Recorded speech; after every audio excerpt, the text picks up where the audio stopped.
Hey everybody, it's Devin Francis, also known as Dr. Blackard. And you look like someone who is easily lied to by adults. You're watching episode 207 of the Adventures in Odyssey Oddcast.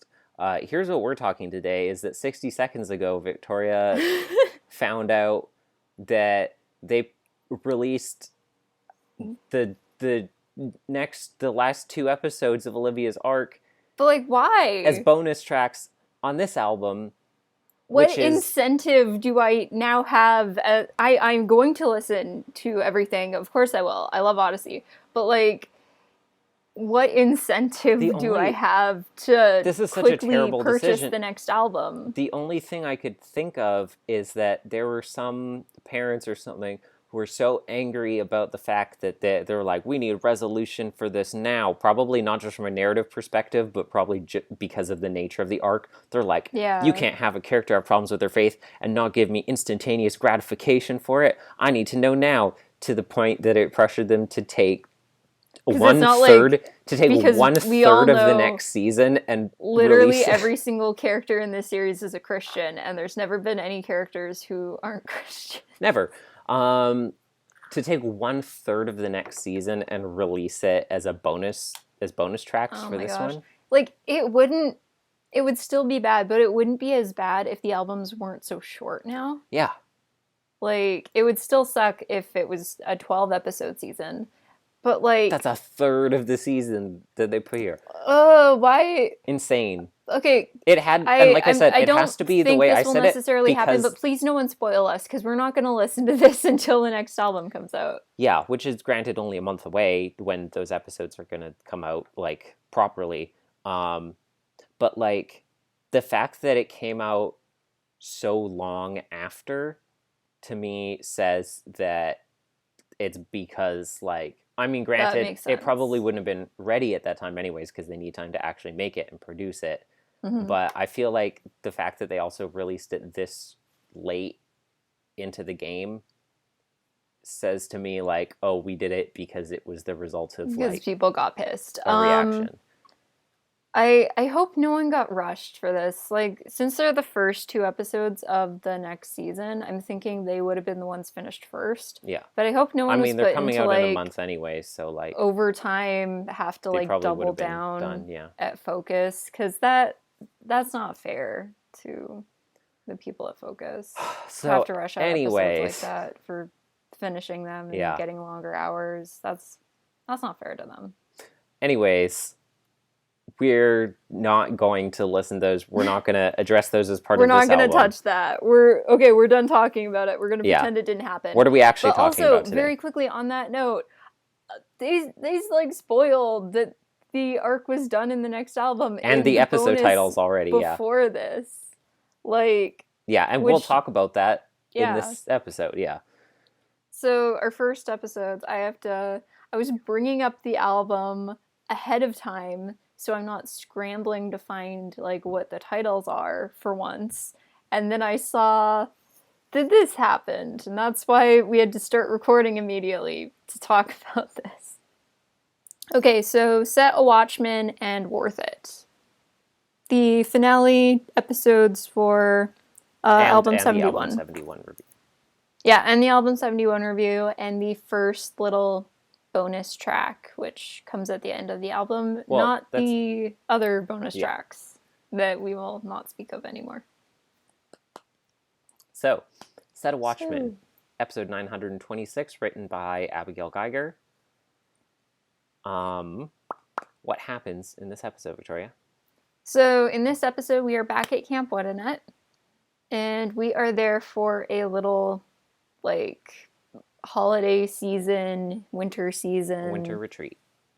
retreat, and they're gonna learn such things as building shelter out in the cold, among other things, and animal husbandry, I guess. Yeah, how to become Belle from Beauty and the Beast, and Connie is trying to get this guest speaker who is going through 10 different midlife crises that have to do with, like, animals invading his house all at once. And you say invading, like, they don't seem to be pets of his. Oh, they be, or I guess, yeah, it was a pet, and it went feral, and then it had kids, and it attacked him I or mean, it something. sounds like it He was ended always up in the feral. hospital. Or was Yeah. it like a...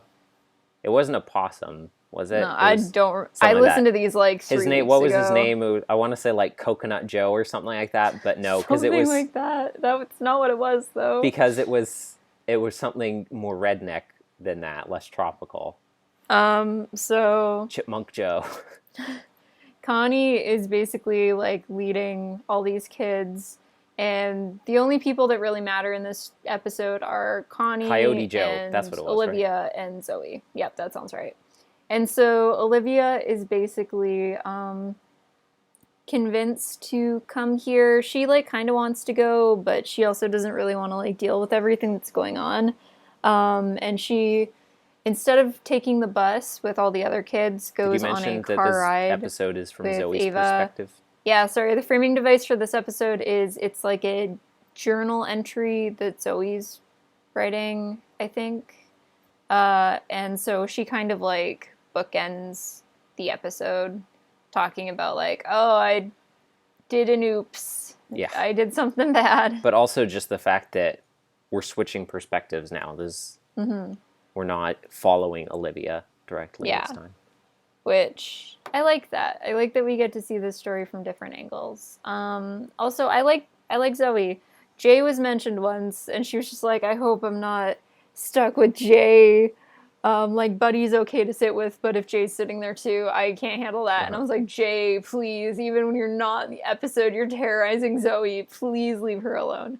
So Zoe's basically trying to figure out like how to connect with Olivia, and she keeps framing these questions to Connie, which makes it seem like she's having a crisis of faith. But they didn't really go down the whole like, whoa, shenanigans ensue thing, which I was really happy for. Yeah, that's what I was that expecting. Wouldn't have worked with like the tone of this episode. Like the only like levity stuff we really get is Coyote Joe, who is not having a good time, and Connie trying to run everything. But even then, Connie gets some like good serious moments in this episode. Zoe's basically trying to like manipulate the structure of the trip so that Olivia becomes a Christian again. Basically taking everything that Wilson told her at the end of the last episode and just completely disregarding it. Yeah. And like getting Connie to preach on like certain topics and like having a strong foundation. Zoe and Olivia have been to the winter retreat before, and they do know some of like the activities.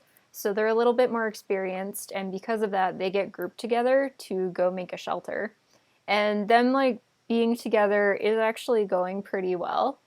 And then Zoe starts like digging into things, and that doesn't go very well, obviously. And then she is like, I have an idea, and I don't know about you, but I immediately kind of pegged elements of what was going on here.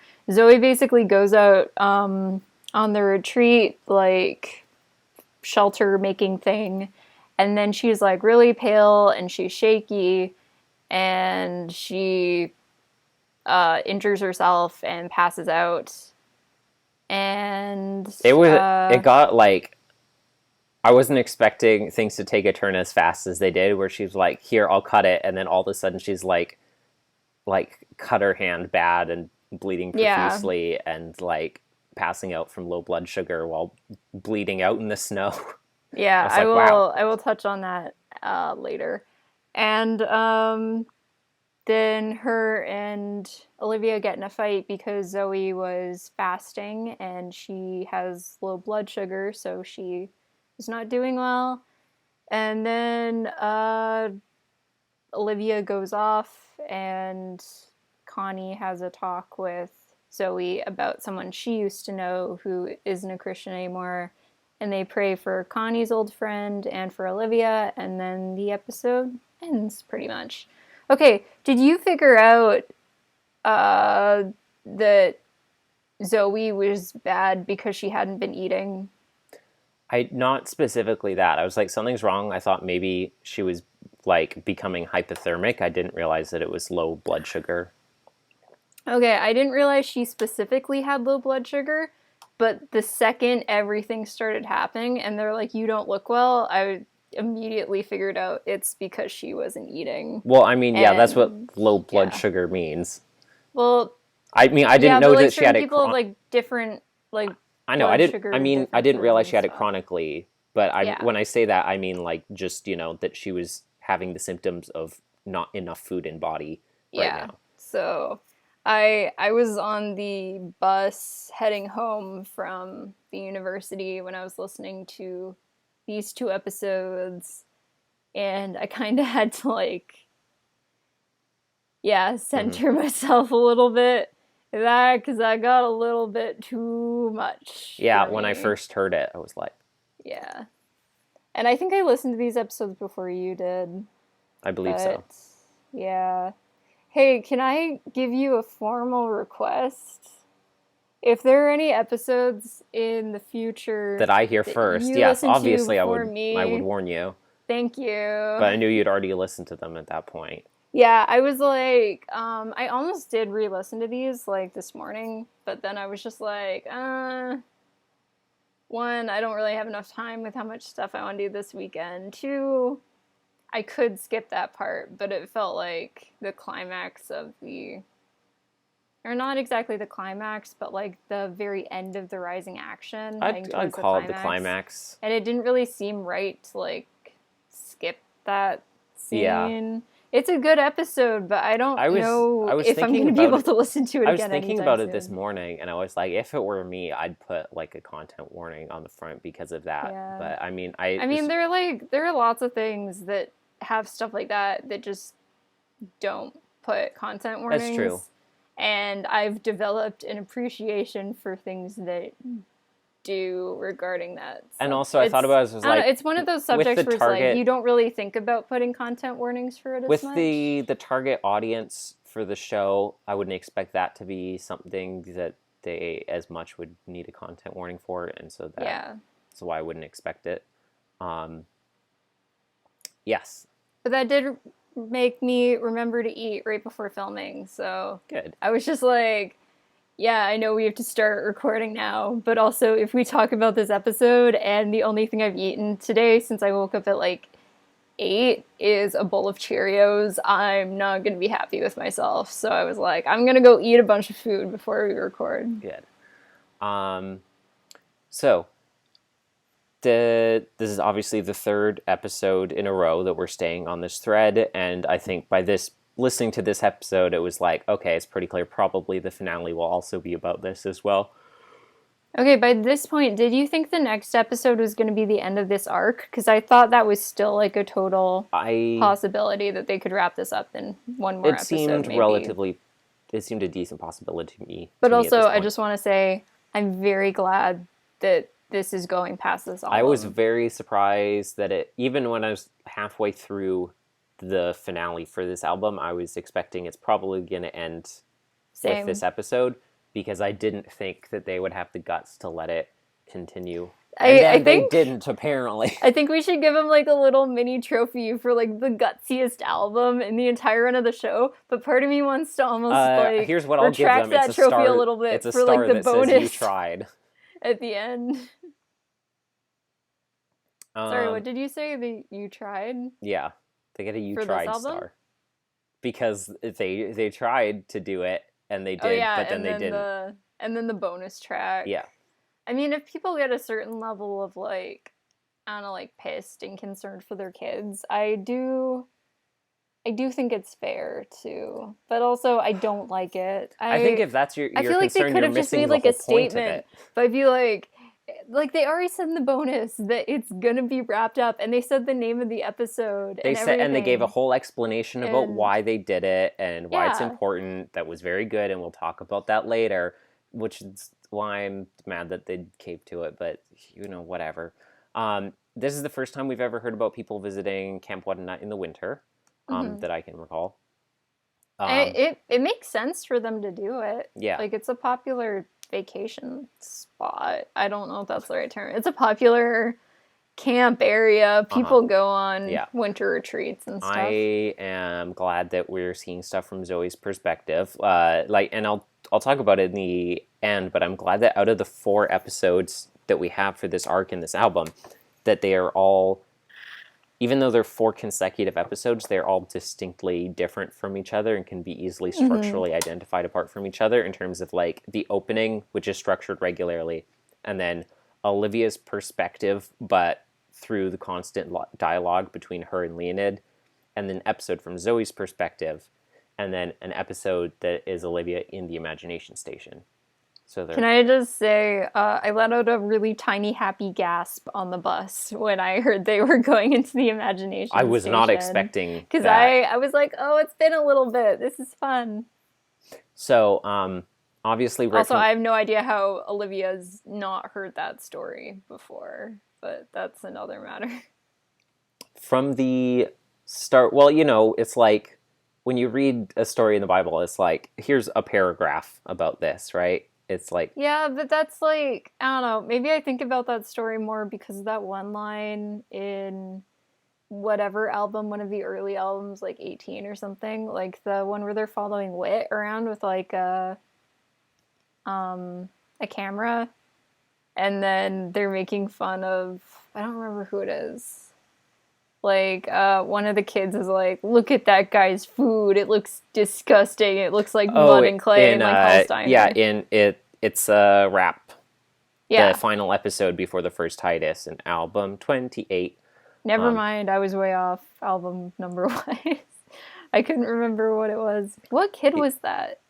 It was like Glenn and Lucy. Yeah, it was Glenn.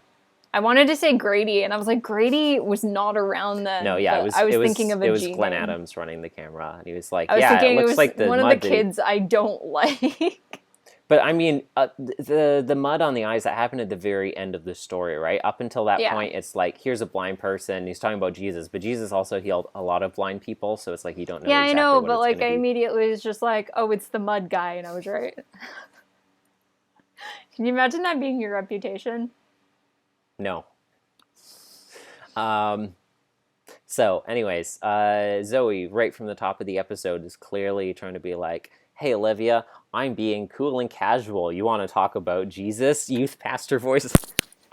You know, who else was whatever? Zoe flips around her chair. Hey, Olivia. Yeah.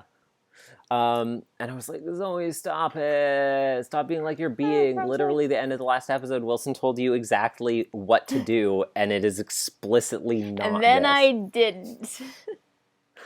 You know, like a liar. So, yeah, like you said, we have all this Coyote Joe stuff, which seemed to be largely out of nowhere. I was like, is he gonna, like, is this a real person? Or, like, they kept on making jokes about it so many times. I was like, is there a deeper layer to this that I'm not understanding or something? No, I think it was just, like... And I think it was just that, but... I think it was just trying to be, like, levity. I know, it was one of those things, right, where it's like, it's the same really, joke has come like, up enough times that you're like, is there another layer? Is there a reference I'm missing here or something? Yeah. Or is it... The thing with the Coyote Joe joke is if it doesn't work for you the first time, it's not going to work with, like, for you the whole episode. And it kind of gave the episode a bit of a tone problem because whenever it went back to him, it was just like kind of way too over the top, like jokey. And then you would like immediately go back and be really serious. It wasn't way too over the top, but it was like just weird enough tonally from what I was expecting that it kept on like throwing me just enough. Yeah. It felt like very, I don't know, like Wooten-y, kind of like silly brand of humor where you're like, this isn't what I expected in this episode. So like you said, Connie is like, we have 2 leftover people, you and Olivia, for the groups, for the shelter thing. So Connie's plan was to add each of them as a 5th member to different groups. And so he's like, or we could be a group of 2. And Connie's like, yeah, either of those work, I guess. No, didn't Connie give her the option? Like, you can either be a 5th or you can be She was together? like, so I was thinking of adding you 2 two existing groups of four and you'll be a fifth member. And Zoe's like, or we could be a group of two. And Connie's like, yeah, both of those work, I guess. And Zoe's like, cool, Okay. we'll be our own group. And then they went out and they're working on it, throwing a lot of shade at every other kid character. It was really funny, though. It was really funny. They're like, oh, Maisie. Also, theme of this episode very similar to Maisie's original episode, where Camilla was like, you're feeling down, and instead of just being a normal friend to you, I'm just going to try and keep on talking to you about Jesus. Mm-hmm. But Maisie's Big Cake, my favorite episode. Exactly. I did like the Jay line just because of the fact that it was like, oh, Jay and Buddy continuing to like be friends. Nice. I like the Jay and Buddy. I don't even know if I'd call it a friendship. It's just like, it's a weird relationship, but I like that it's really continuing weird. to be a I don't thing. know if there's like a way to define it. I like these They're weird just little kind guys of together. Always together. It's like, actually, can I have like 3 more of these little guys?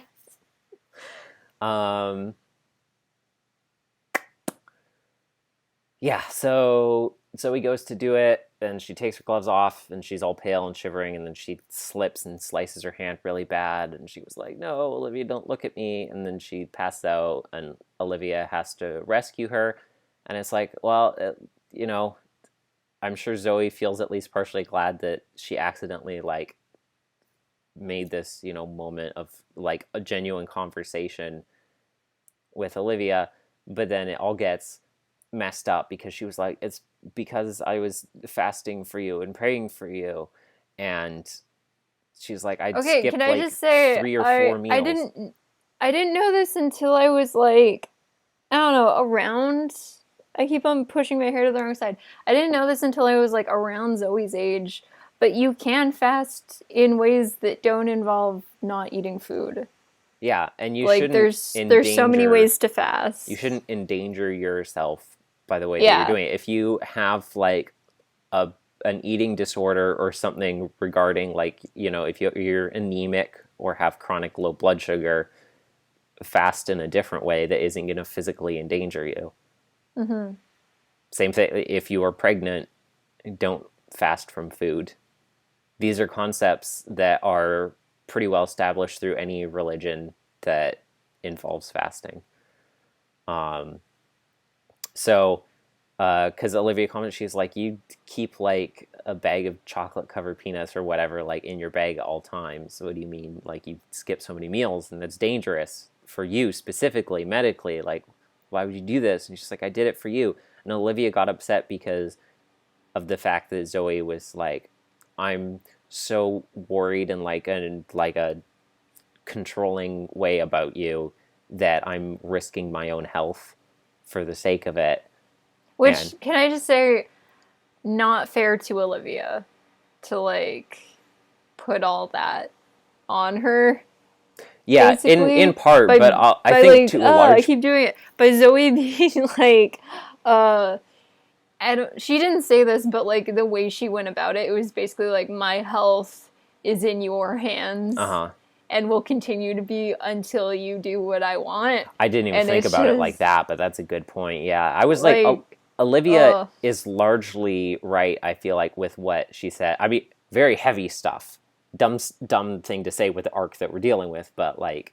also, I don't want to get too like piled on them because they're kids, so like, they're going to make mistakes. Yeah, and we talked about that at the end of the last episode, but like, I was like, I feel like Olivia is largely right with what she said to Zoe here in terms of like, she won't listen to Zoe on the fact that she didn't tell Connie, and she should, but she has every reason to suspect that that's what happened.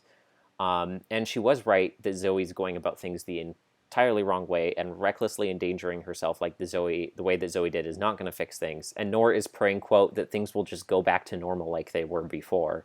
Mm-hmm. Because the way that Zoe was wording it was like, I just want things to be easy again. I just want to like go back and forget all this stuff happened. And that is entirely not the right way to think about what's going on. The crazy thing about time is that it always keeps flowing and you can't really reverse that. Things are always going to be changing. Yeah. Which sometimes sucks, but that's a part of growing up. Mm-hmm. I think I made this joke last time, but it's even more applicable with this episode and the next one of just like the person on the bike falling off meme, but Mm-hmm. it's Olivia and she's just like, oh, Zoe's fault. Like every single time another person finds out about what Olivia's going through, she's immediately like, Zoe told you. And like 9 times out of 10, Zoe did not tell them. Actually, 10 times out of 10, Zoe didn't tell Wilson, Zoe didn't tell Connie, and Zoe didn't tell Whit. So I feel so bad for Zoe in that I was really happy, at least in the next episode, that she had a conversation with Whit that was just like, you know, even keeled and a calm and civil discussion about it. Okay, every single episode in this album, after like the initial one in this arc, I thought that was gonna be it for talking about this for the album, and then the same thing happened every time I started a new episode. I was just like, we've already talked about it so much, and it's all been so good. Surely they're gonna be like, we need a levity break. We're gonna have a buddy episode where he goes on a mystical adventure with leprechauns, and then it's just like keeps on hammering it in, and I'm like, oh my gosh.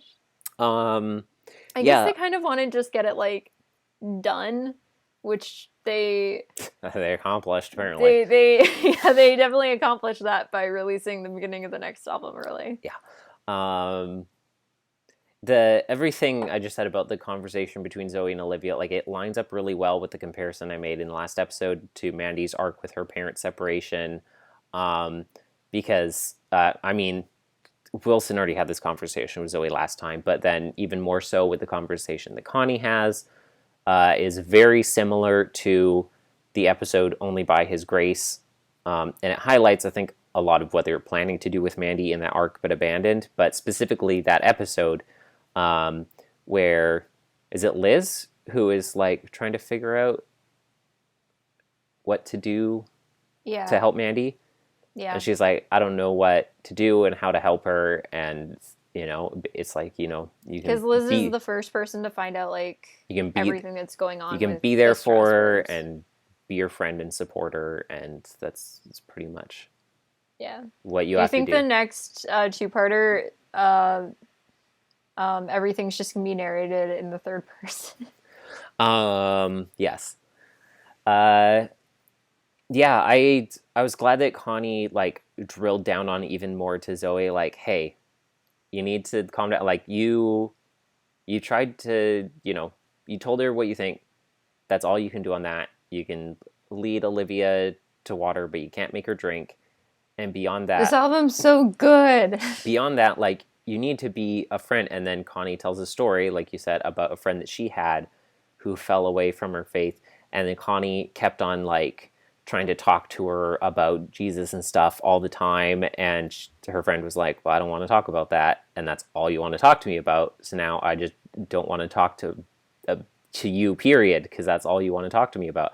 And then they just stop being friends as a result. And Connie's like, I wish I had talked to her about other stuff and just been a friend and been there for her in general without putting that pressure on her, so that she would have felt comfortable just being my friend and talking to me, and then, you know, letting me know what's going on, which was fantastic.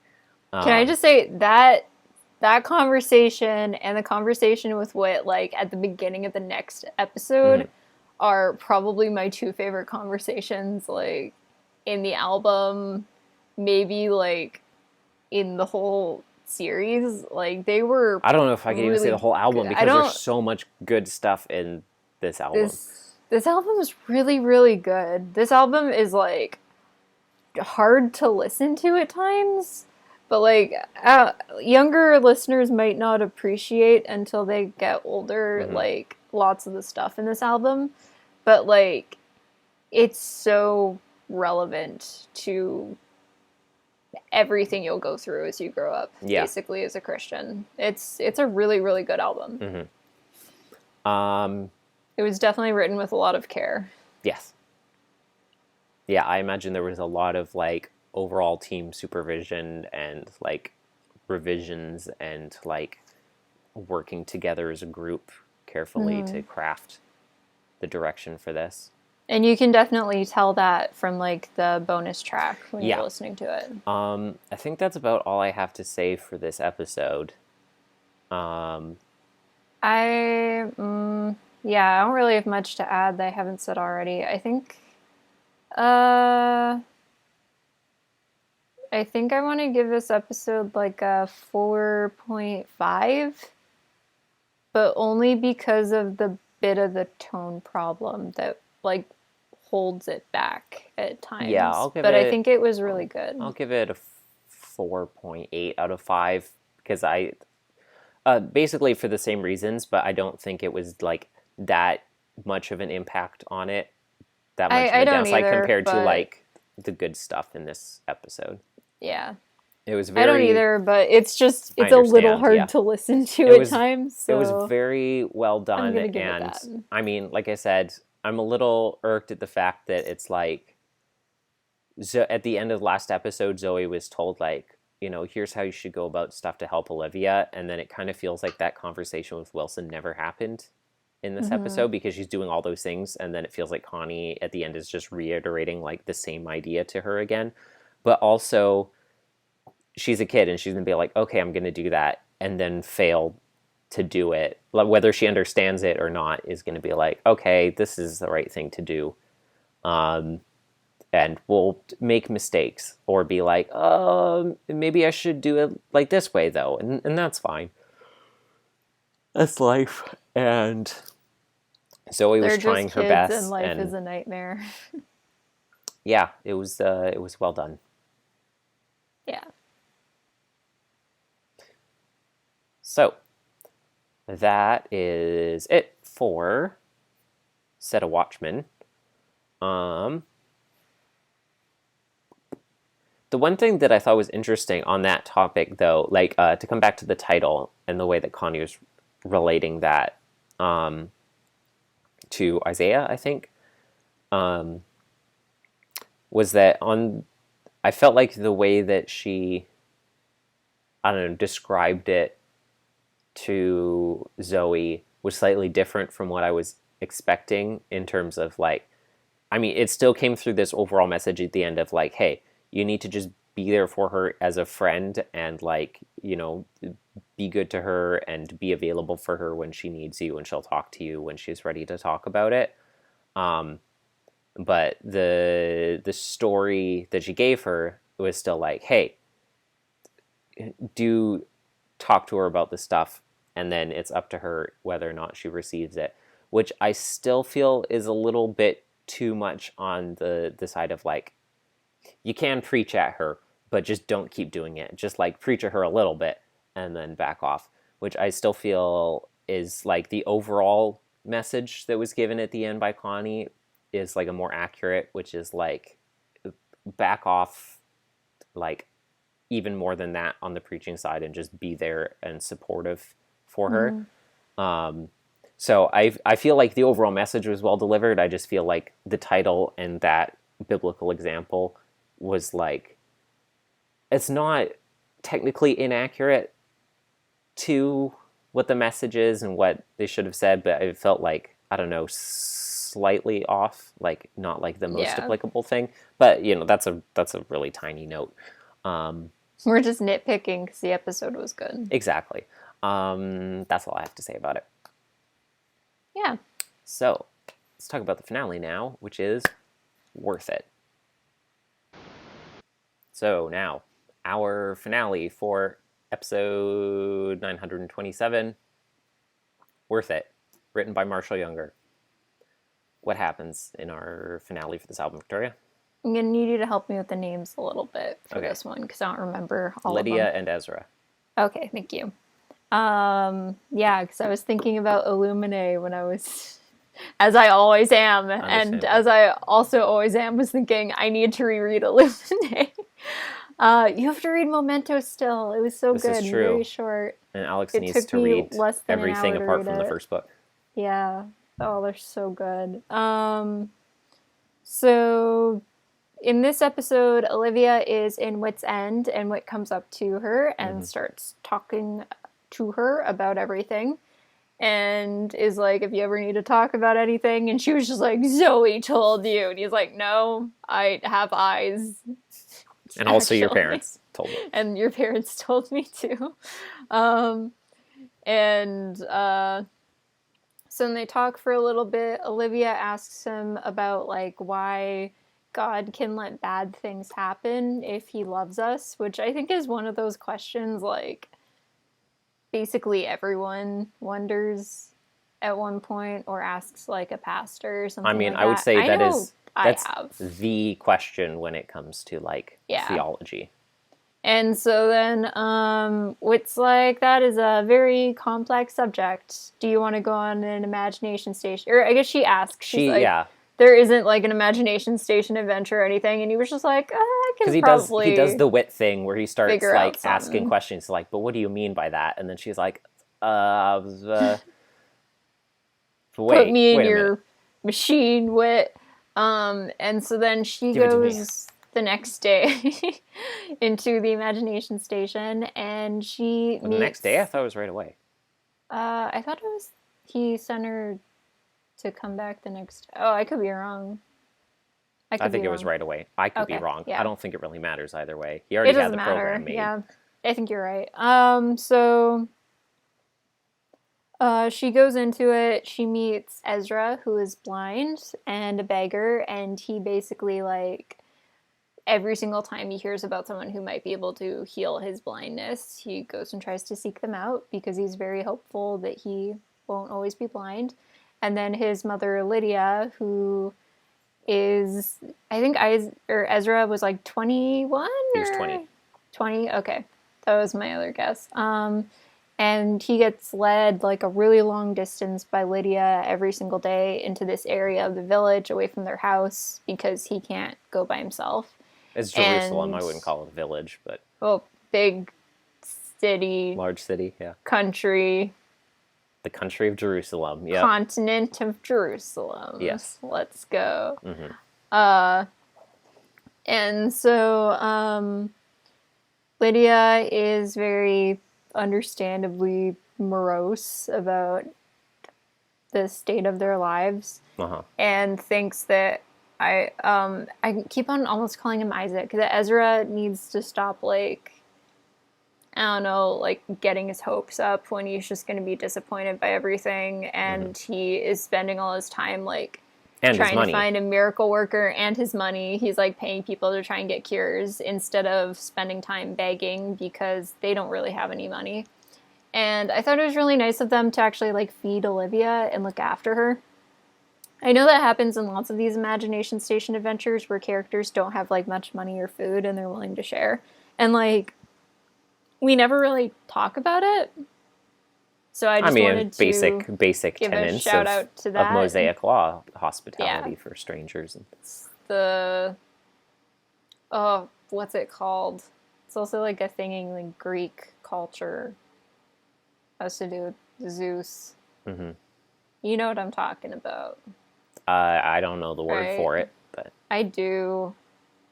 It's gonna bother me if I don't remember what it is. Hospitality. What's it called? What's the word? It's Xenia. Okay. The concept of Xenia, like look after your guest and stuff. And so basically at the beginning of the story, after a long day of getting scammed out of all his money, basically, Ezra's like, oh, I heard about this other guy whose name is Jesus, and I'm going to go see him tomorrow. And Lydia's like, no, you are not. I'm not going to help you get out there, so you're not going to go. And then her and Olivia and Ezra have like a long talk and stuff. And Ezra asks Olivia to describe what she looks like, and this scene really got me. And she's like describing like, oh yeah, my hair is brown and my eyes, and he's just like, I don't know what brown is. And she's like, oh yeah, that's a thing. And then Lydia starts describing Olivia and starts describing the depths of her soul. Yeah, pretty much. It's like, she has a kind face, but sad eyes. And I was just like, oh my gosh. There's a hollow emptiness, an aching hunger that's crumbling her being inside of her eye. And then Ezra's like, crying whoa, out I for can help imagine in her. desperation. And Olivia's just kind of standing there like, man. Could you imagine meeting someone so recently and having them call you out and drag you through the mud and the filth like that? Lydia went and put Olivia on blast harder than anyone who's lived on the planet Earth. I want to say, like, devastated her. The only reason maybe Olivia wasn't as utterly broken as I would have been after that interaction is because Lucia is her grandmother, and she's probably had people put her on blast on this level before. Touche. Because Lucia is ruthless. Yeah. And so they all go to bed. The next morning, Lydia and Olivia wake up, and Ezra is gone because he's gone off into Jerusalem by himself.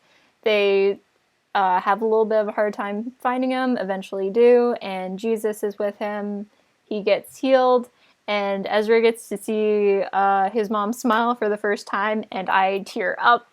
And I'm unable to talk for a little bit because I'm like, He gets to see birds. He had the line earlier where he was like, so birds pretty. are an enigma to me, or something like that. I was like, I love this guy. I also like, really I find liked birds his voice most acting. curious. His voice acting was very good. He had a lot of funny lines. Oh, yeah, I also started tearing up when he started and he got to see, like, his first sunset and stuff, and it was just so beautiful. Oh, it was so good. And then Lydia got to talk to Jesus. I think Olivia did too, for like... Did she? A minute, maybe, like, very briefly. Just, like, basically say hi. Not, like, really, like, talk. Like, yo. What's up, Jesus? I probably would do that. I've seen voice actors, and I'm like, I don't know how to talk to you. I've seen voice actors do that to Jesus. Be like... No, I like, Riley and I were in the same restaurant as, like, Kyle Hebert once. Mm-hmm. And Riley was like, oh my gosh. And I was like, hi, Kyle. And he was like, hello. And then I left. Me seeing restaurant. Matt Mercer on the sidewalk. No, that was me, because I didn't know who Matt Mercer was. I was like, oh, hi. And then I kept walking, and now I've watched Critical Role. It's so funny. Every single time I've met, like, an actor or anything, I haven't known who they are. And then I get into the thing after, and I'm like, oh, I met them once. That was cool. I became I'm friends with this girl in my class, and we were talking about Critical Role, and I haven't brought up the fact that I've met Matt Mercer, and I totally forgot about that, in fact, until right now. I frequently forget it, yeah. Yeah. I should just spend I didn't really say anything to him, because I was like, I know that others in our party here are huge fans and really want to get to talk to him, and I don't really, like, know any of his work directly. I know who he is, but I was like, I don't want to take up any of the time for this interaction from the people who are actually, like, uber fans of yours. Yeah, exactly. I'm gonna send that message right now because it's gonna be funny. And this episode was really good. It ends shortly after that, and then Olivia has another brief conversation with Whit about everything, and that is the end of the album. And everything doesn't get resolved in that episode. I was very glad about that. Yeah. Olivia has a lot of food for thought. So, I really like this episode. I still feel like the theme, I understand why, especially because these episodes is a sweet overall, and especially if you look at other episodes in the past, create a very holistic picture of, you know, describing different ways of looking at, like, the nature of suffering in our world and stuff like that. So I never like to take, if I can avoid it, I don't like to try and judge the way that a theme from a single episode has as, like, a standalone, if this is the only thing that I listen to, because I think you get the best picture when you listen to a bunch of different takes on it. And we've talked about this theme before, and I still think that life expectancy does the best job at, like, addressing it in different ways within the same episode. Mm-hmm.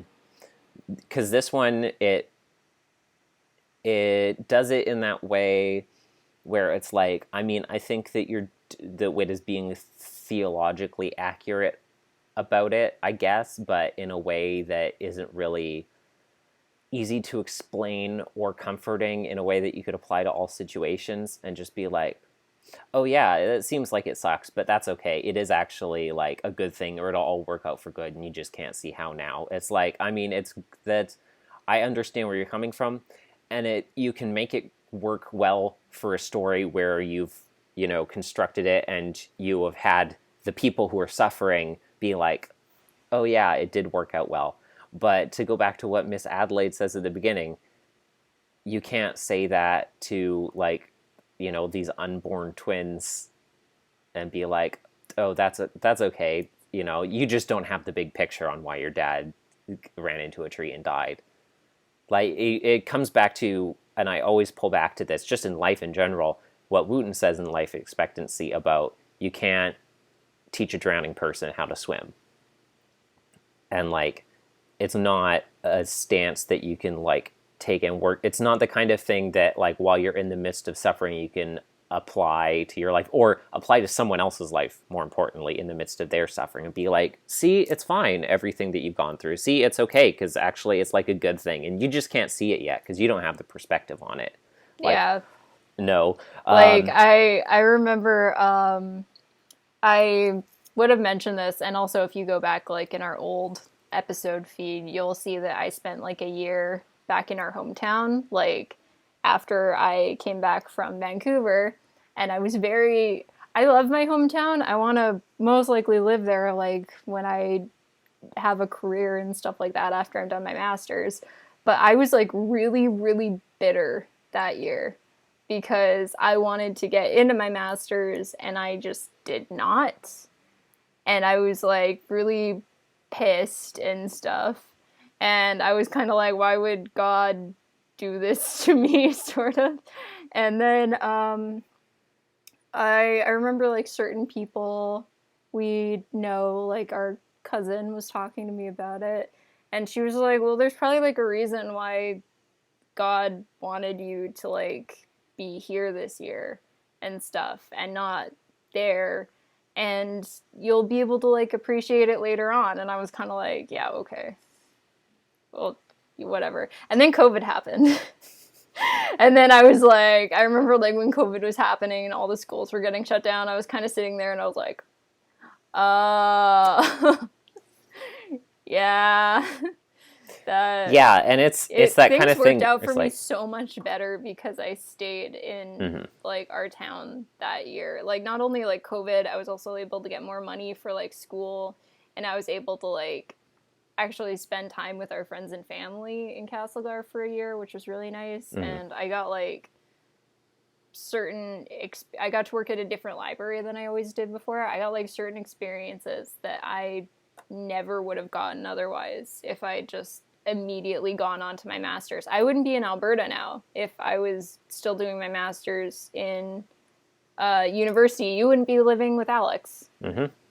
So yeah, everything worked out in the end. The thing that always comes to me the most is I see online a lot of people reacting to the way that people who, I'll say at least people who call themselves Christians, will take this mindset and kind of put it on the general populace, like politicians and stuff like that, or people who have the ability to make people's lives better, but they don't, and they're like, oh, that's okay, your suffering is making you a better person. Like, people who have the power to enact change in poverty and healthcare and stuff like that, or gun laws, but then they're like, oh, that's okay, thoughts and prayers, and it's okay, that there's a good coming out of, this mass shooting at this elementary school. I could have done something about it to stop it. Sometimes like, suffering isn't always a good thing. Yeah. I would argue. Sometimes when you're in pain, it just makes things a little worse. Yeah, and so it's that way that people use that as like as a way people trying to play it to other people in a way to just kind of like brush off their own suffering and be like, it's fine and stuff, is the reason that I hear that when you take that explanation just by itself, if you look at it as a standalone, and it's like, ooh, that's been used to do a lot of harm. When you look at it in a more like holistic perspective, like I said, and you look at other angles together in an understanding of the nature of suffering and loss, like looking at this album more overall, or looking at the show overall, you get a better idea. But if you try and just like isolate it out by itself, it doesn't stand alone as well. But like I said, I don't want to fault this episode for that not standing alone, because it's not supposed to stand alone as an episode. It's literally a part of a larger story. But people can't appreciate that as much when they're complaining about the fact that the story is incomplete, because the story's incomplete. You just have to wait for it to finish.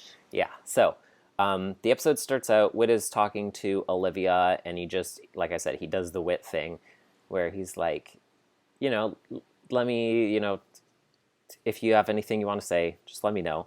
And she was like, I just feel like, God should want, it should be fair and want good things for us, right? And he was like, well, what do you mean by fair? What are good things? And starts drilling down into those questions until Olivia is like having an existential crisis, the way that Whit does to all kids. And he's like, but what does that really mean? Is fair good? Is all suffering inherently bad? And stuff like that, where she's like, I don't know what I mean. She's like, why are you doing this to me? It's like, I saw you at Hal's Diner instead of Wit's End last week.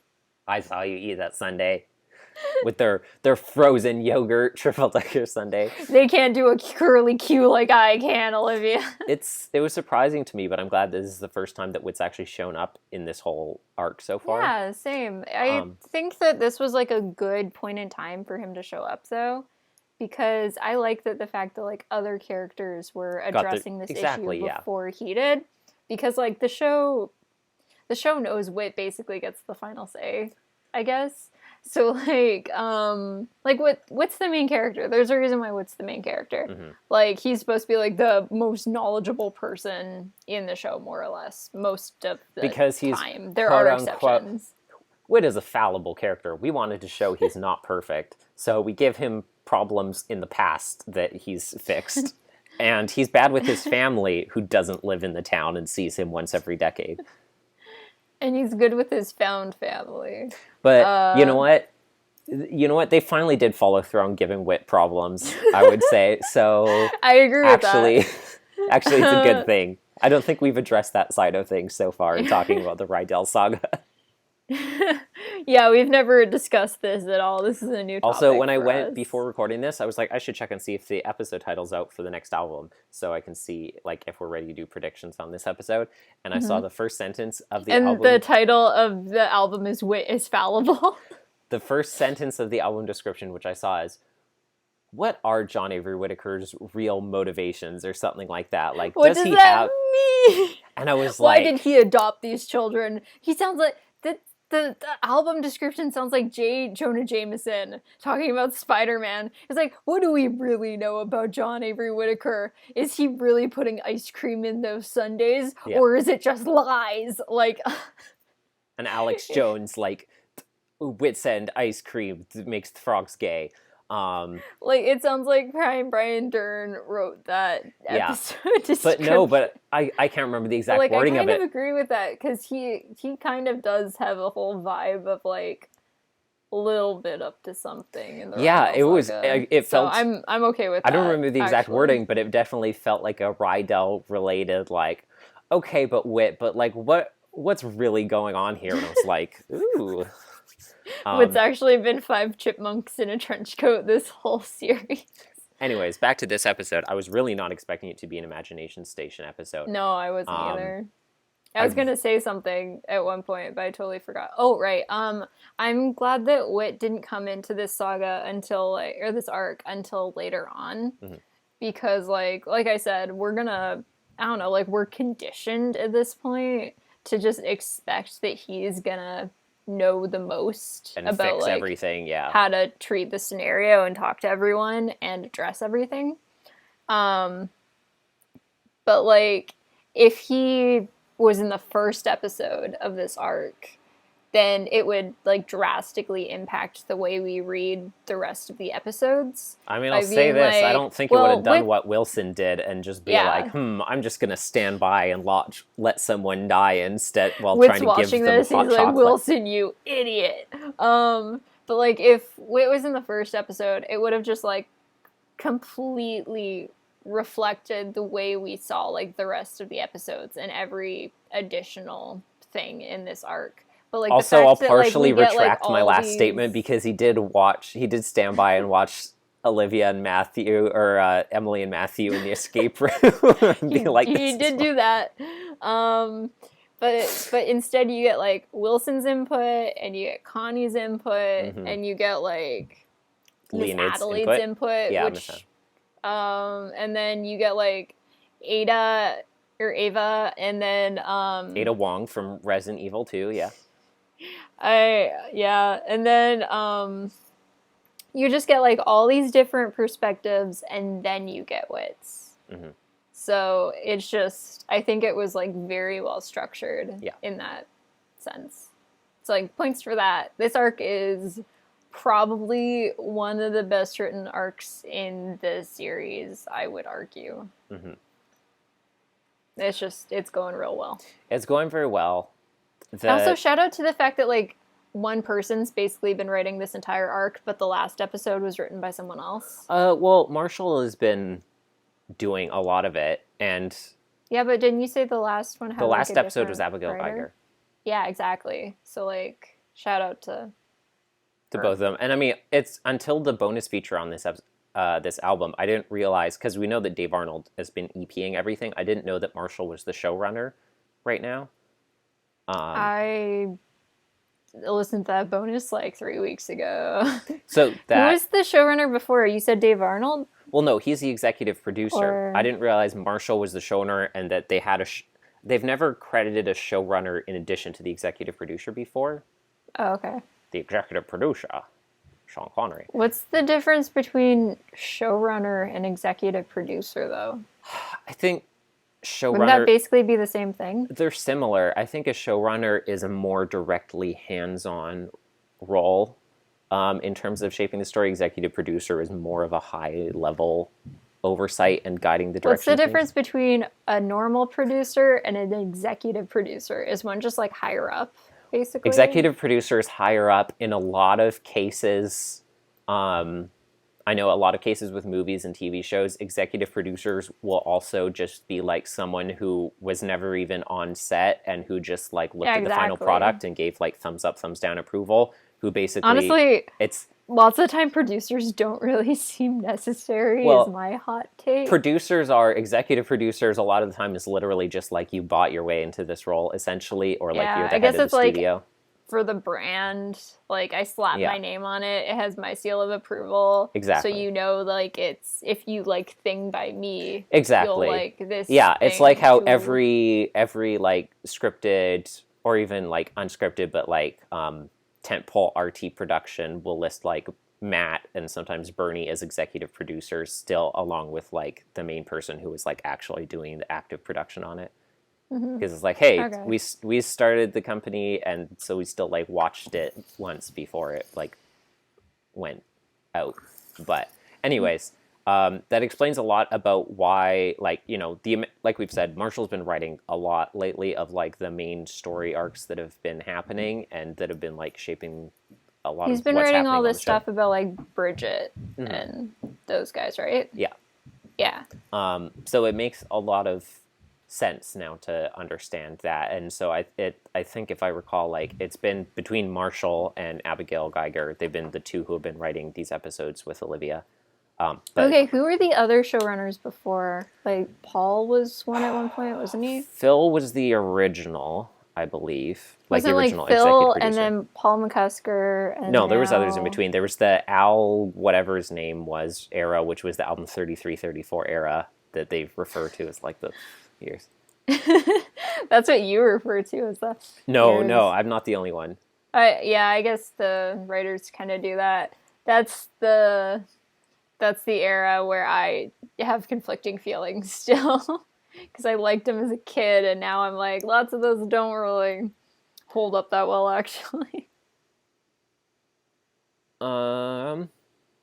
Episodes by executive producer. Okay. The half episodes are the Happy Meals, McDonald's Happy Uh-huh. Meals of episodes. This is okay. They're So like this is just interesting in when you're a kid and you get older and you're like, this is processed. alphabetical order.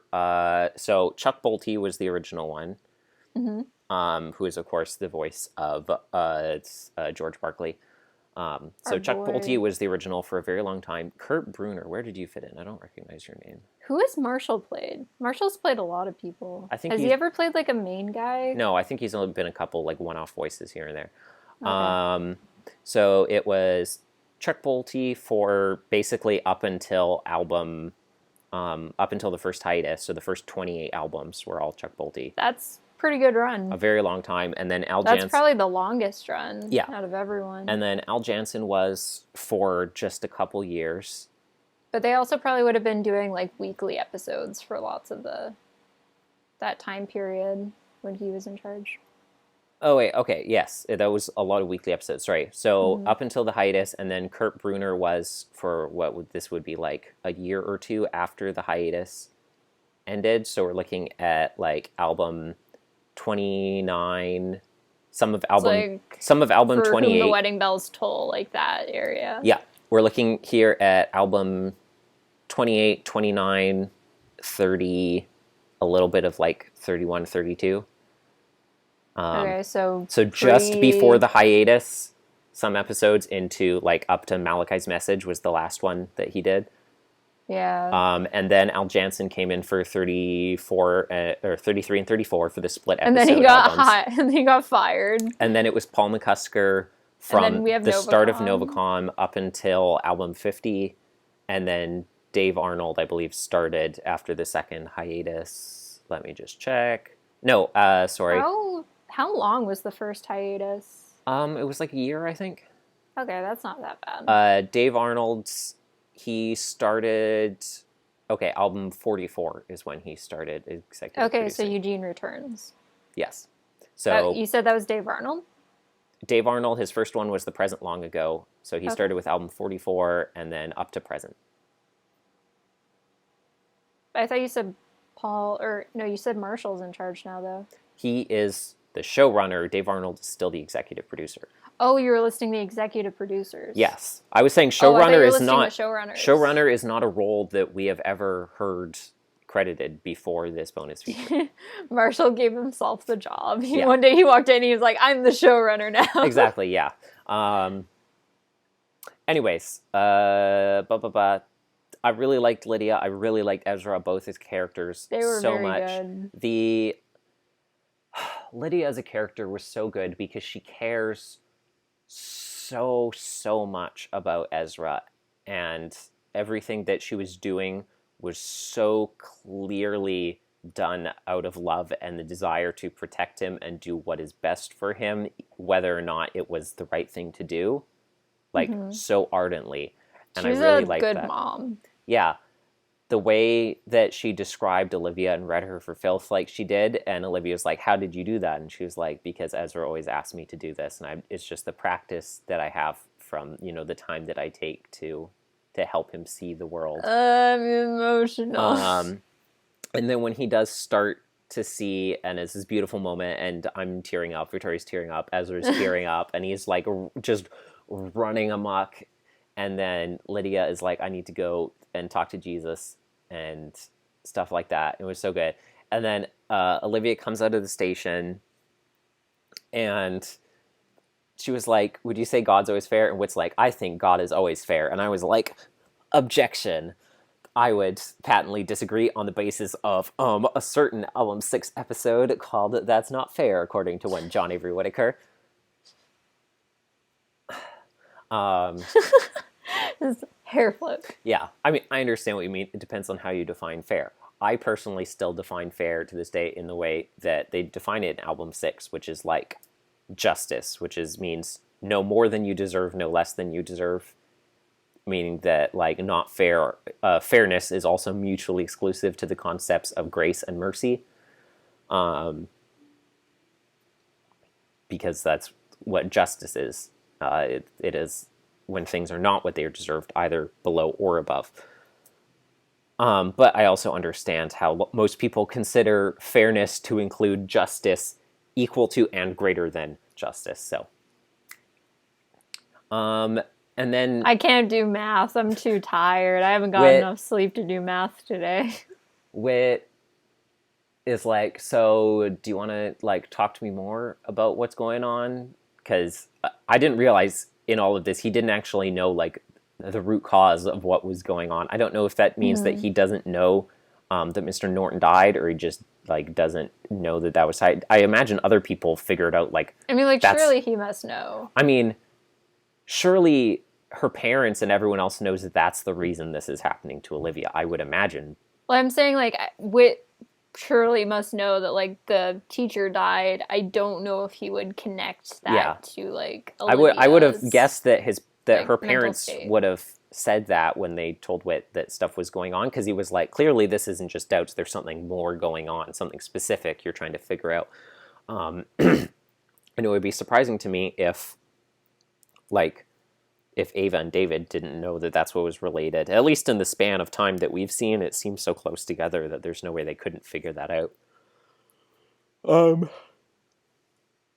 Especially when Ava and Olivia were talking about like, you know, I don't feel like praying right now, and like she knew at the time that was related to that and stuff. So I figured, you know, they must have tied all those things together. Anyways, Wit is like, you know, there's clearly something more going on here. Do you want to talk about it? And I was expecting Olivia to be like, yes. And then Chris is like, and they all lived happily ever after. But Olivia's like, actually, no, heart. And then the episode ended, and I was like, no.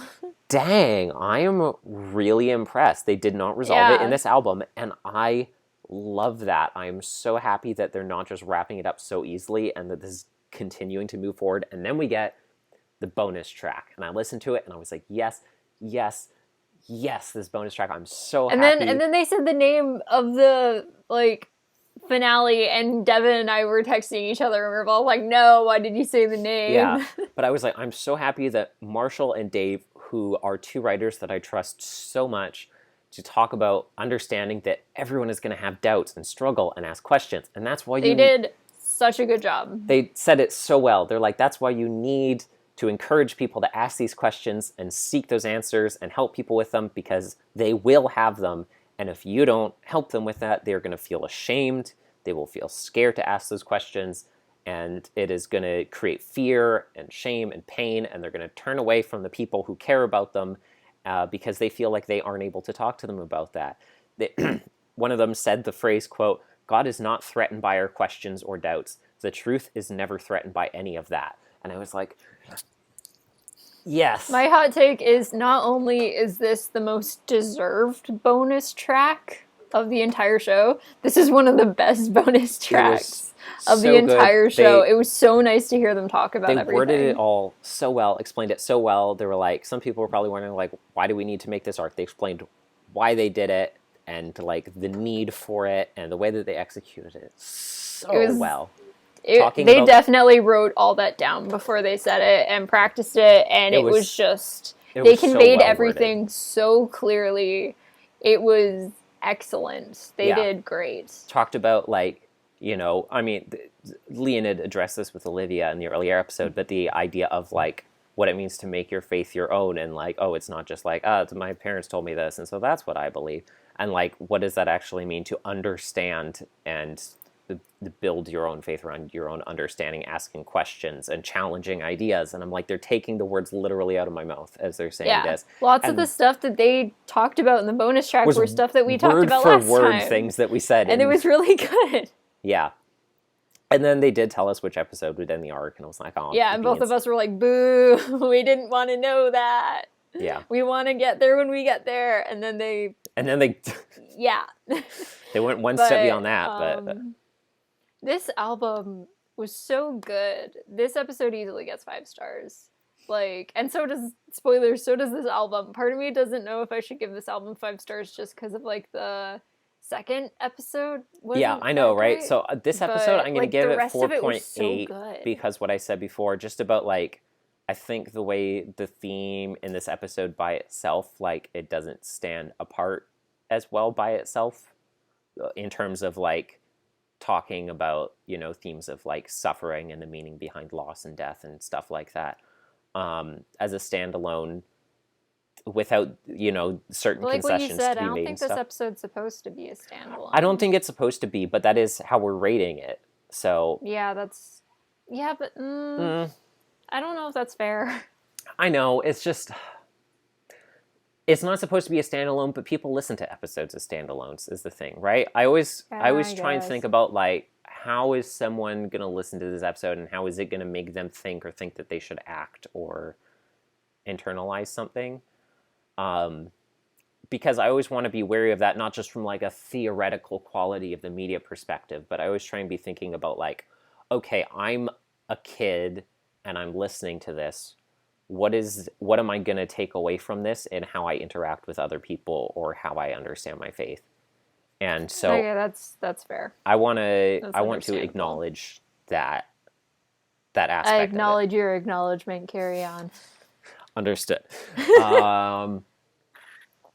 But the album overall, yeah, I was like, apart from the second episode, it was like, dang, It was I mean, so good, these but the last four second episode, episodes, it's like I'm like starting to sprint, and then I kind of trip and I catch myself, and then I finish a marathon in first place. The first episode was good. The second The episode first episode was really good. was okay, and the last four episodes were some of the best that the show has ever made before. I think I'm going to give this... It's such a weird sliding scale, honestly, because it's Okay. just like, woo. Yeah, it's like... Okay, let's stop here so we can talk about the album. It's like a check mark. Did you gave your 5 out of 5 for this episode, Yeah. right? You said, okay, Yeah. Let's stop here. We can talk about the album overall. So here we go now. Less section talking about album. Why is it darker? Okay. Album there. 71 review. A Slippery Slope is what it's called. First The off, album where nothing bad happened at all. First off, the title for this album is really clever. Normally, they are just like some kind of phrase which may relate vaguely to something in one of the episodes, and a lot of the time has nothing to do with anything, and it's like This episode, or twists that and title had turns, like risks and rewards. multiple meanings And going on. This title fitting in with the skiing accident, but then also like, oh, we have a problem and it's like getting worse. I will say, I guess when you like really think into it and the meaning of a slippery slope, I don't think that we should view someone questioning their faith as like, oh, we need to fix this now, or it'll get worse and worse, and then they'll be gone forever, which is what a slippery slope means.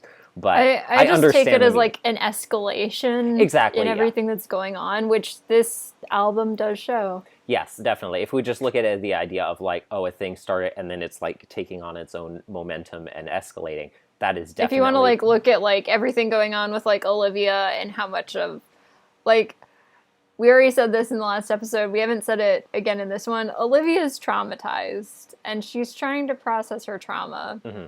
And she's trying to figure out how to do that, but it's largely by herself. Yeah. So it's, in the long run, gonna hurt her more than help her. Mm-hmm. Because she's not getting any outside help or any, like, input from anyone else. And, like, her relationships with those around her are deteriorating. Yeah. Because she's, like, She closing feels the need, everyone out. Yeah. And she's, like, crumbling in on herself. Like, the next episode, the two-parter, is going to be, I'm assuming, like, very Leonid heavy, very Olivia by herself. Uh-huh. And, yeah, we definitely talked about this in the last episode. Leonid is Olivia in this scenario. Her talking to Leonid is not her getting help from someone else. It's her shutting out people even more than she already was. Yeah. She is just fully echo chambered her brain. Yeah, so I think album title, probably one of the best ones in terms of like clever double usage that we had in a very long time. Yeah, we've had some bad episode titles since the hiatus, but to be fair, there were bad album titles before the hiatus. Well, yeah, I mean, it's like, So- like I was saying, it's not even that they're bad, it's just like, is generic in a way that is like, here's a phrase that doesn't relate to anything. And there have been at some all. where it's just like, how is this title relevant? Well, yeah, that's what I'm saying. Really? It's just like, it doesn't have anything to do with, like, twists and turns, risks and rewards, Yeah, daring like, this deeds and doesn't mean sinister anything. schemes, right? The original titles for all the early albums were all just, like, alliteration things that didn't really mean anything. And it was, like, up in the air and under the surface. It's like, okay, we have album art that kind of plays to that, but it's like, does it actually mean anything in relation to the content of the season?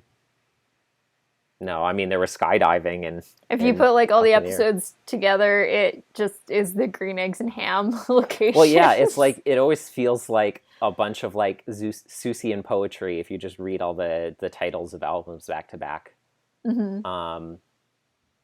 I feel like, to be fair, in your wildest dreams, that's the only thing they could have named that album, because it's just so, like, balls to the wall, don't know what's going on, bonkers, that, like, there's nothing else it could have been. Yeah, it's I mean, there's some where it's like, okay, Darkness Before Dawn, or really literal ones like The Best Small Town, The Search for Wit, Welcome Home.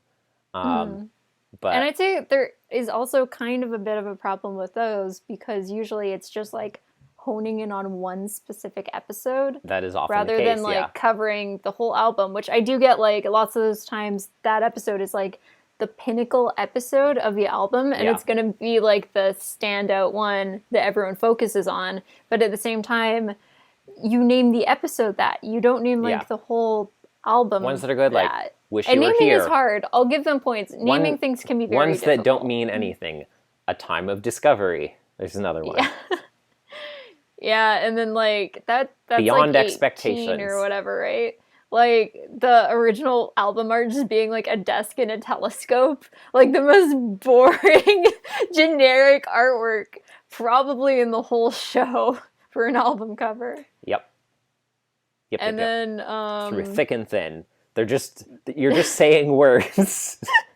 You're just verbally moonwalking. It's the reason why once we reach the point where it's like, okay, we're doing the podcast and we're just, like, listening to all these new albums. So as it come out, it's like, we'll finish the album and be like, I don't even remember what the name of this album is, because they don't have a meaning that connects. I have stopped learning the names of the albums because they don't mean anything most of the time.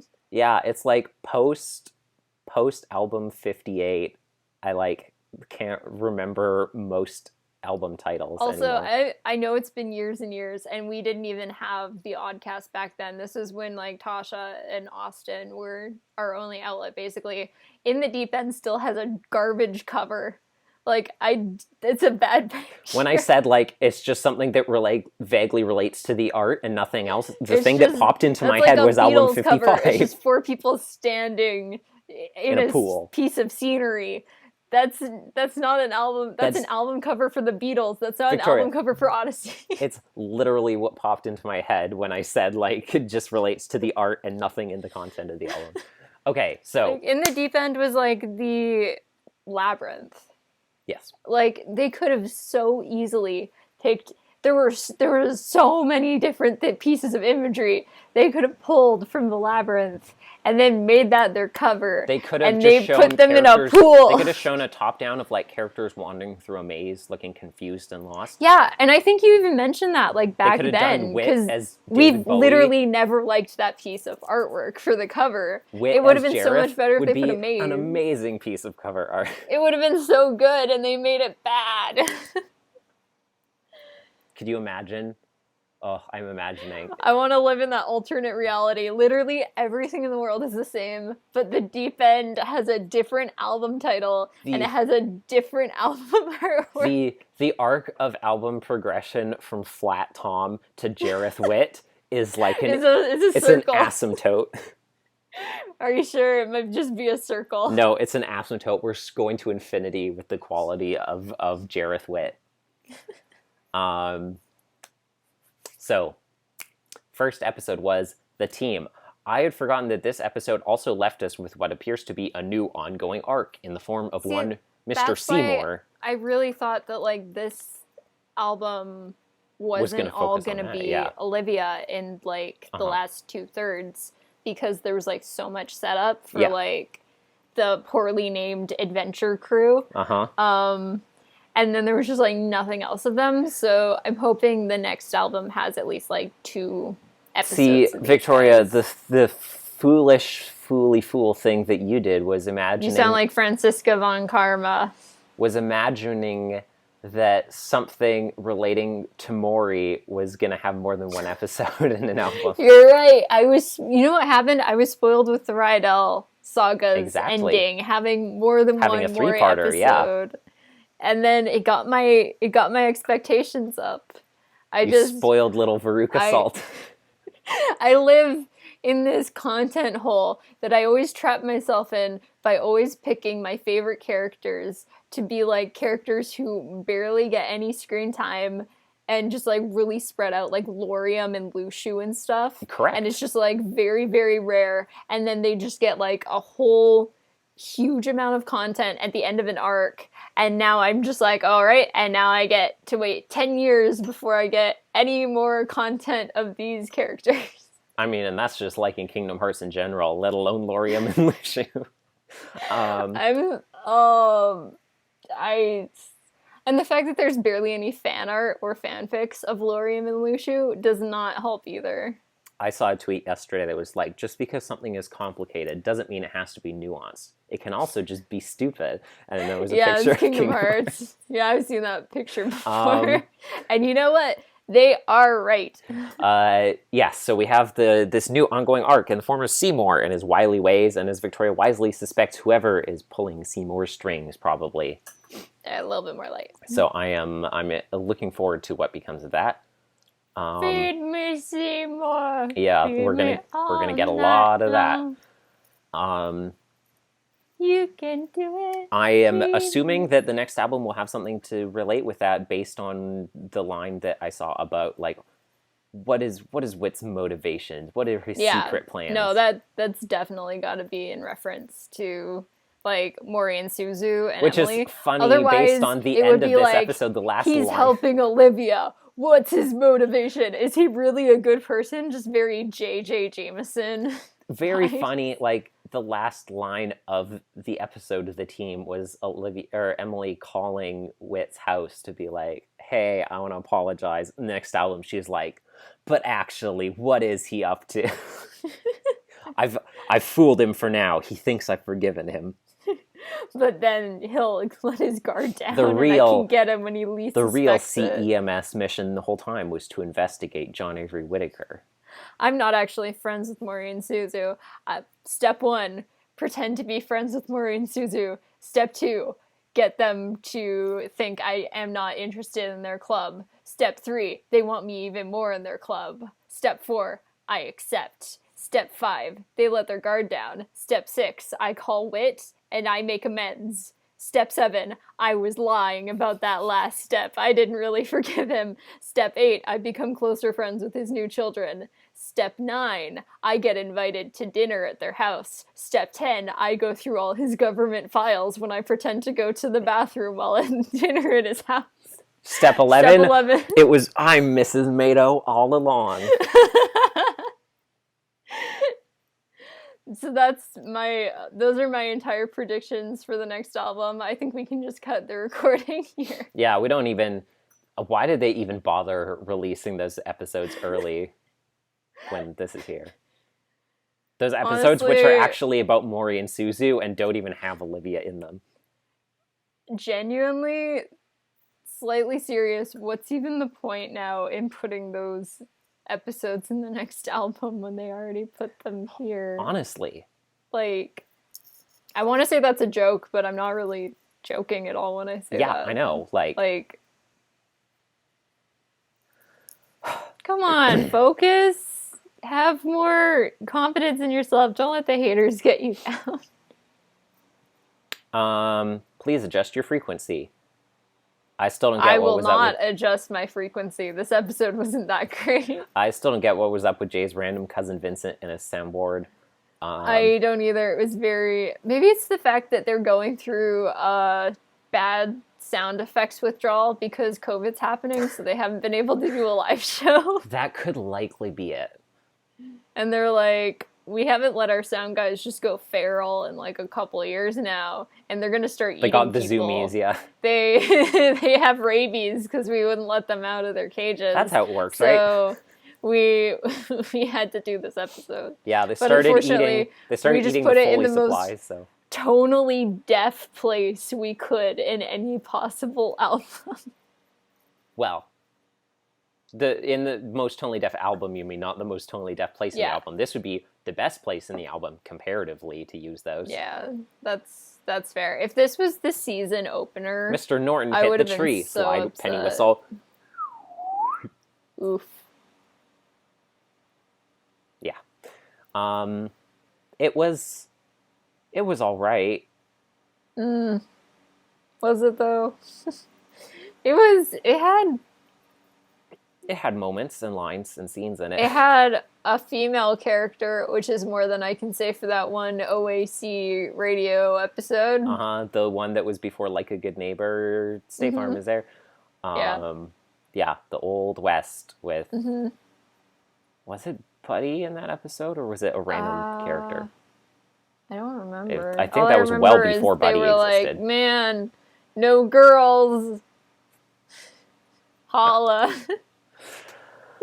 Can I just say jokes kind of trampling on other women are only somewhat funny to me when Elise Willems is making them, and other than that, no one else gets a pass. Correct. Because she makes them funny.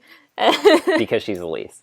Because she's Elise, and she can do what she wants. Did you ever see the bit of Last Season 2 where Elise came into the room with her character bit? I haven't watched any Rooster Teeth content in, I think, maybe about 2.5 years now, for the most part. You should watch Elise's bit, her, 10 minutes of actually being in the room.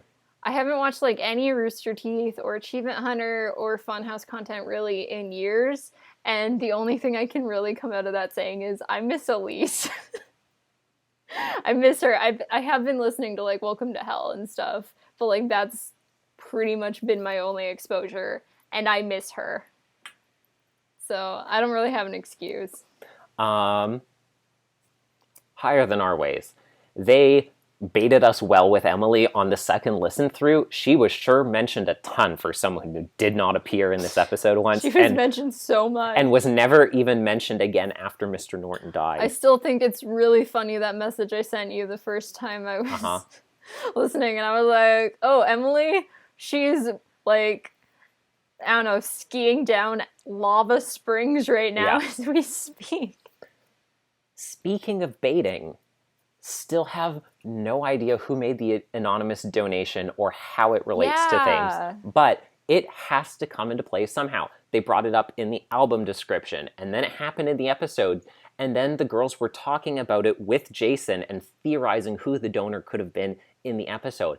And then it, not only did it not come up in the episode again, it never came up or was resolved again. It's definitely going to come up in the 2-part finale, and I think you were right that it was the teacher who made the donation. But what could possibly be a juicy enough payoff for it to be strung out for so long? Because I don't know, but it's going to be a scene where Olivia is crying, baby. I don't understand how it being Mr. Norton would still, be meaningful in a way. What I think is that we're going to learn a lot more about Mr. Norton in the 2-part finale. I guess. Because I don't know, if it is him, I feel like we need to know more information about him as a person, so we'll, learn that. I was going to say, we need to learn more about him so we can learn after Worth It. We have to learn now why it was actually a good thing that he died. And then I was like, we find out the anonymous donation was from him, and it was embezzled money because he was an evil crime man. And no! No, I imagine many, many people like us, until I brought it up right now, will not, by the time the next album comes out, even though people can listen to that ending now, won't even remember it was a thing by the time it happens. I'm going to be honest about the anonymous donation. I forgot about that. So did I. Which is really funny, because I'm the person who brought it up when we I forgot about it talked about those until episodes, I was re-listening to the album. I only brought it up because I was re-listening to the whole thing, and I was like, we can't forget because of the I don't know. There's either like two routes to go down with this. Either they're banking that we'll forget and they want to like really surprise us, or they like were hoping no one would forget because they mentioned it 3 times and it's kind of like, whoops. So, I mean, obviously these episodes they'll run together, right? Triple Decker Sunday. I remembered that Olivia had been eating a sundae with Zoe at the start of the episode, but I forgot that at the start she said that she would let Zoe have it because she was watching her junk food intake. So I forgot about that line, which obviously then added more to the end of the episode. I mean, not a ton, but it made it less random. Yeah, but I still maintain what I said last time, that I think that's a good title because it kind of lures you, like, yeah, it's misleading on multiple levels. Like, one is we both, going into that episode, didn't really think that would be about Olivia because it seemed like such a slice of life episode title. Yeah. So I think that, I don't know. I like how whenever I think about the idea now of like an intentionally misleading title that's supposed to like lull you into a false sense of security is the episode description for like a single pink pearl or a single pink rose, whatever the title is, you know. Like the Steven Universe? Episode, yeah. Episode? Where it's like Steven goes and sees Pearl's memories or whatever? No, it's that one? Steven helps Pearl find her missing cell phone. Oh, yeah. And then it's like it's like the biggest episode of lore of the entire series show, up until that point. Yeah. Yeah, isn't that the one that revealed that like Pink was... Yes. Yeah. And the description is he helps Pearl find her cell phone. That's so funny. And so that's what my mind always goes to now when I think of intentionally misleading. Did you see that like episode description though before the episode No, I came saw out? this after. Like people made a post out of it. Yeah, I saw it after too, but yeah, so it screenshotted like, well, the amount of psychic damage people must have got if they read the description beforehand. It was probably a screenshot of that description followed by the cartoon of like, I guess. That sounds right. I really liked how Zoe was going to run on stage for like Olivia's about to go up for testimony, and Zoe's like, "What are you gonna do?" And she's like, "I don't know." And then Wilson announces her, and then Zoe like runs out instead, and it makes it seem like Zoe is gonna run out and like tell Wilson about Olivia, but instead she was like, "Hey, I'll do it," so Olivia didn't have to. That was like a really smart, quick move. I never thought Zoe would like say everything about Olivia on stage. I thought Zoe was maybe going to give a little precursor to Olivia's thing, or say like, sorry, Olivia's going through some pretty messed up stuff like, right now. Olivia's so bear that in like mind. really going through it, man. I also thought a very likely candidate for possibilities was Olivia isn't feeling up to it today, so then they just like cancel it, and then Wilson is kind of put on the spot to just improv. He just has to do some vaudeville instead to vamp. He's like, can I tell you guys about that time I was in jail, but you don't realize I was in jail until later on? Yeah. I put on an accent, and it was probably pretty racist in retrospect. So... yeah, I mean, I don't think Zoe would have actually, like, gone up and told Wilson or told everyone about it. I'm just saying, like, in that moment where she's like, what are you going to tell him? And Olivia's like, I don't know. She's like, we have to say something. And then Zoe just, like, runs out. Like, there's that instinct where you're like, oh, no, Zoe, you're going to do something terrible. Like, whatever it is, like, this is going to be a disaster. I didn't think she'd do something bad. I don't, like, in the logical sense, it's like, I don't think she's going to do that. But it's, like, this split moment where, like, everyone's panicked and then she runs. You're like, oh, no, this is going to be terrible. Like, but she thought really quickly on her feet, and she was like, I'll do it so you don't have to do it. I was really impressed by that. And then right after, Zoe is so concerned over the fact that Olivia lied to Wilson. And, like, I know that her concern is over the lack of conscience around it, but, like, what Olivia told Wilson was that she didn't feel well. And what Zoe herself told Wilson was that Olivia wasn't feeling up to it, which is almost identical and basically equally true statements. Okay, can I just say, yeah, Olivia wasn't feeling up to it. She wasn't ready. She didn't know what she was going to do. She's going through all this stuff, too. Olivia isn't feeling well. is very much true also. Yeah, She is just not doing well. I was like, they're both equally true in like a slightly misleading way, but essentially true. And it's like, I mean, which Olivia kind of deceiving Wilson? Yes, to the exact same degree that you did, Zoe. So I understand.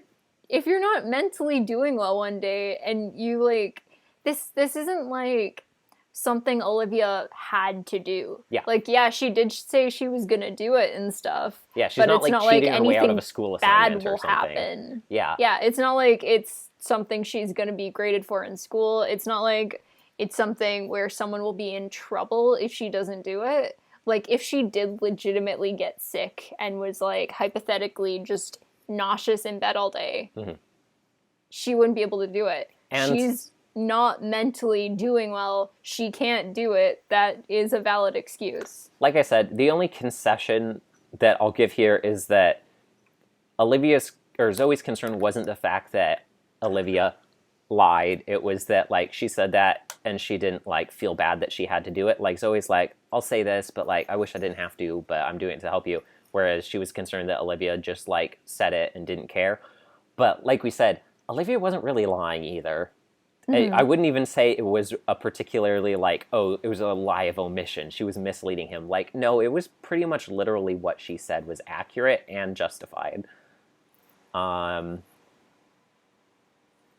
set of Watchmen. I didn't think to point out before, we learned Maisie's last name in this episode, even though she didn't appear. I don't think that we knew it from the first time that she appeared. I don't remember. And like I said before, I'm really glad that we got an episode from Zoe's perspective, and that all 4 of these episodes, that normally when you have like an arc that's continuously 4 episodes in a row like this, it would very much feel like it's just kind of one long homogenous episode. But I really like the fact that these are all 4 distinctly structurally different, and I can tell the beginning and end points of each one. And they are all serving a different purpose, and it's not just one long 4-parter kind of feeling where it's just all one big milieu. And I think that serves the story really well, because not only the fact that, like, it kind of keeps you guessing about, like, how many episodes in the album are going to be on this. Yep. It also, like, doesn't immediately clue you in that it's going to be continued in the next album. And it's a lot easier for it to be continued in the next album because it's not like part 1 to 6. Yeah. And then also, I could legitimately see us, like, if it was hypothetically part 1 to 6 and it was like an entire album devoted to this one, I don't think we would appreciate, like, it maybe as much. Like, I still think we would appreciate it a lot. I agree with that. But it would kind of be labeled like just like the Olivia album, whereas this is just like, oh, it's an album, but it's in the same vein as like 44 to 50, where it just has like album like spanning arcs, and they're really well written, and like people put a lot of thought into like how it's going to weave with other stuff going on at the time. And also, even if it was like episodic like it is, and it was all basically just Olivia's POV, I could see us getting to the end of it and being like, it kind of felt like something was maybe missing, but it was still great. So yeah, having like another character's perspective and just like none of Olivia's thoughts on anything, basically, more or less, for an episode is like really, really good. And it's good also because it's like, you, in terms of teaching kids, you want kids both to be able to understand what to do when they were in Olivia's situation and what to do when they're in Zoe's situation, because you'll probably find yourself in both. So you want to be able to understand both perspectives here. And also, yeah, it's like a completely different POV, each one. Like, first episode is like, we're introduced to the scenario. We have Olivia and we have Zoe. And Wilson. Next episode, and it's a whole bunch of stuff going we're on. like literally in Olivia's brain for like the whole episode, basically. The next one, we're in Zoe's brain, and we get to see everything. And then we're back to Olivia, so we can see like how she's changed in the time. But in an imagination station, so it's like a whole different format than the other 3. Yeah, and not only it's just in a different format, she's in an entirely different setting, which also helps you like process information differently. Yeah, basically.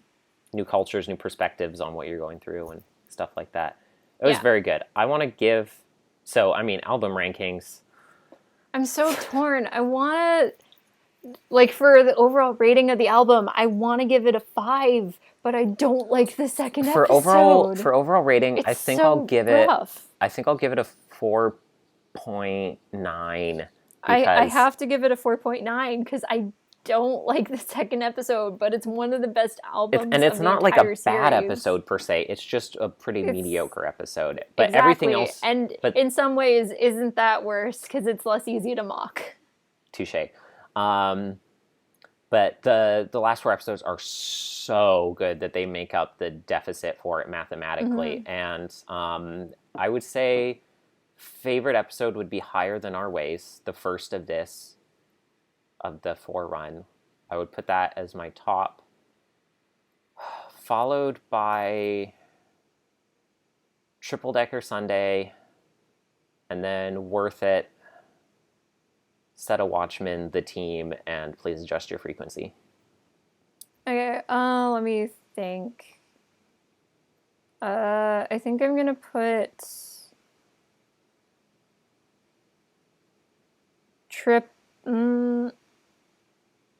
I think I'm gonna put Triple Decker Sunday on top, and then you put a cherry on top. Yeah, on top. And then I'd say the only drawback from that one is the name, but it does have its benefits, like I already said. Yeah. And then Higher Than Our Ways is pretty much tied with Worth It. Those two are pretty interchangeable for me. And then Set a Watchman, The Team, Please Adjust Your Frequency. Cool. It was a really good album. Very good album. This album, I think I can say we were both not prepared for, like, how we did not know where amazing it was going. This album would be in terms of writing. Once again, I'll bring it up. Absolutely bananas that the prequel to this all was Christmas Bells. That makes me want to lower the album rating a bit more. But that's not in this album, so... It's not in the album, which is the thing saving it. Could you imagine if they kicked out Please Adjust Your Frequency and, like... put Christmas Bells in, so it was the episode right before? The Team was, like, the second episode, and the album premiere episode was Christmas Bells? No, I couldn't imagine that, Victoria.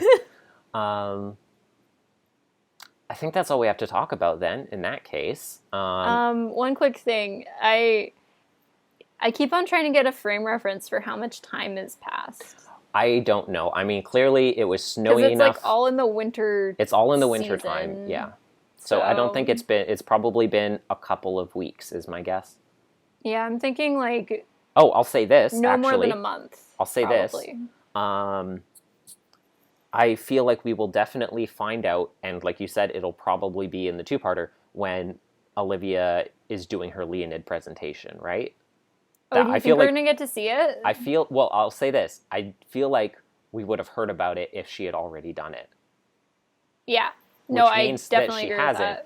And from when Mr. Norton died, it was only a couple weeks away when they were going to start their philosophy unit. So I think that means we're still in the span of a couple weeks. You're making me want to listen to the 2-parter, but I can't because it's not November yet, even though it's out. I wish it wasn't out because it's like right temptation, there. Yeah.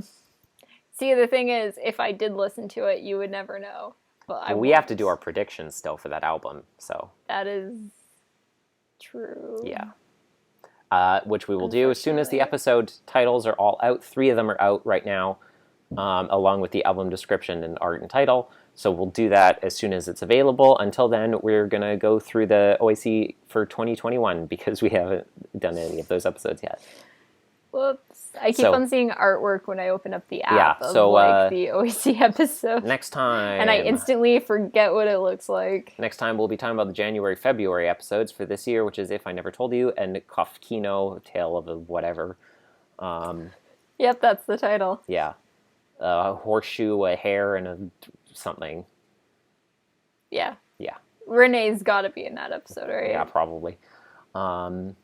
It's been so long since we've seen Renee. I think the last time was like the Rumpelstiltskin episode, maybe? Maybe. Or maybe that was like, wait, that came out when I was working in Nelson. We've seen That would her have been aunt like 2 years ago. more recently now than we've seen her, I think. That's weird. Yeah. Anyway, Didn't this expect her to come episode's back. long. Yeah. So We've been talking for a long time. I want to go. I'm I tired. do too. I want to go eat and then play video games. I have to go do homework. Ha ha ha, student. You know what I mean? I have literally been sitting in this chair with my light on in my eyes on camera all day because I had class for 3 hours after I woke up. Okay. Thank you for joining us on our side of the YouTube. I've been Devin Francis, also known as Dr. Blackard. And I'm Peter Pan, y'all. Happy spooky month. Ooh. Goodbye. Goodbye.